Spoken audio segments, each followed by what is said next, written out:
রাসূল মানুষ, কিন্তু নূর হলো তিনি আমার আপনার মতো মানুষ রূপে পৃথিবীর বুকে এসেছে। পৃথিবীর বুকে যখন ছিলেন বাসির সুরতে ছিলেন, যখন মেয়েরাজে রওনা হলেন মালকি সুরতে রওনা হলেন, যখন জিবরিল আমিন যেতে পারলেন না, আমি ইয়া রাসূলুল্লাহ আমি আর যেতে পারবো না, আমার জিবরিল আমিন বললেন যে আপনি চলে যান।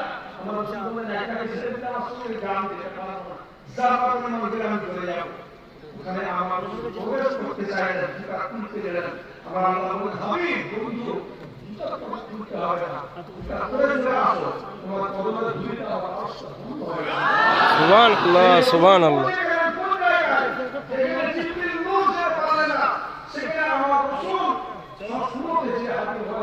এই একটা রসুলের সুরত ছিল, এটাকে সুরতে হাদিস বলা হয়। প্রকৃত সুরতে রসুল যদি এই সুরতে পৃথিবীকে আমার আল্লাহকে রাখতেন, আমার পৃথিবীটা থাকতে হবে নামাজ হয়ে যেত।